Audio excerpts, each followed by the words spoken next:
హే all, నేను మీ Anusha. Welcome to healthy ways by Anu. ఈరోజు మనం చాలా తక్కువ నూనెతో సూపర్ టేస్టీ ఫిష్ ఫ్రై తయారు చేద్దాం. ముందుగా ఫిష్ మ్యారినేషన్కి పేస్ట్ రెడీ చేసుకుందామండి.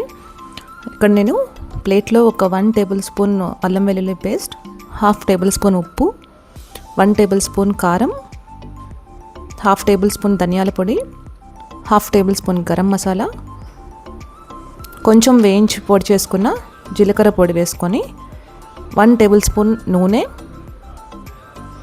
ఒక 1/2 టేబుల్ స్పూన్ పసుపు వేసుకొని బాగా మిక్స్ చేసుకుందాం. ఇలా చాలా సింపుల్ ఇంగ్రీడియంట్స్తో టేస్టీగా ఫిష్ ఫ్రై చేసుకోవచ్చండి. ఇందులో ఇంకా మ్యారినేషన్కి వేరే పౌడర్స్ లేకపోతే కార్న్ఫ్లోర్ ఇవన్నీ వేస్తారు, కానీ ఏమీ అవసరం లేదు. ఇలా ఇంట్లో ఉండే మనం రోజువారీ యూజ్ చేసే సింపుల్ ఇంగ్రీడియంట్స్తోనే చేసుకోవచ్చు. సో నేను ముందుగా శుభ్రం చేసి పెట్టుకున్న 1/2 kg ఫిష్ ముక్కల్ని ఈ పేస్ట్ అంతా పట్టేలాగా అంటించుకుంటున్నాను. సో ఇదంతా పేస్ట్ అంతా పెట్టుకొని ఒక 1 to 2 hours పక్కన పెట్టుకోండి. అప్పుడు ముక్కకి మసాలా బాగా పట్టి టేస్టీగా ఉంటుంది. ఇప్పుడు స్టవ్ మీద ఒక ఐరన్ తవా పెట్టుకుంటున్నాను. ఇందులో ఐరన్ తవా అయితే తక్కువ ఆయిల్ పడుతుంది, మనం షాలో ఫ్రైకి బాగుంటుంది. ఫిష్ ఫ్రై చేసుకునేటప్పుడు ఇలా ఐరన్ వాటిని యూజ్ చేయండి, టేస్ట్ కూడా చాలా బాగుంటుంది. సో నేను 2 టేబుల్ స్పూన్ ఆయిల్ మాత్రమే వేసాను. సో ఈ ఆయిల్తోనే మనం 1/2 kg ఫిష్ ముక్కల్ని వేయించుకోవచ్చు. సో కొంచెం వేడెక్కిన తర్వాత మనం ముందుగా మ్యారినేట్ చేసి పెట్టుకున్న ఫిష్ ముక్కల్ని వేసుకొని బాగా ఫ్రై చేసుకుందాం. సో లో ఫ్లేమ్ మీద నెమ్మదిగా షాలో ఫ్రై చేసుకోండి. రెండు వైపులా ఇలా తిప్పుకుంటూ ఫ్రై చేసుకుంటే ముక్క బాగా ఉడుకుతుంది.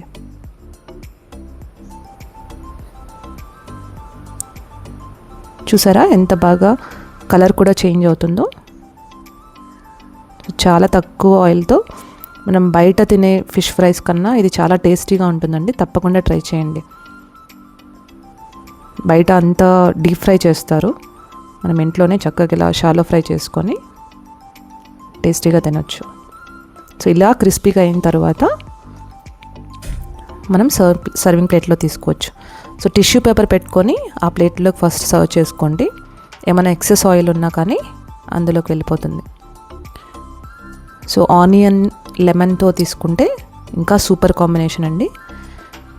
కొంచెం లెమన్ని కూడా ఫిష్ ముక్కల మీద పిండుకొని టేస్ట్ చేయండి, చాలా ఇష్టంగా తింటారండి పిల్లలు కూడా ఇలా చేసి పెట్టే. తప్పకుండా ట్రై చేసి ఎలా వచ్చిందో నాకు కమెంట్స్లో చెప్పండి. ఈ వీడియో కనుక మీకు నచ్చినట్లయితే please like, share and subscribe to my channel. మరిన్ని హెల్తీ రెసిపీస్తో మీ ముందుంటాను.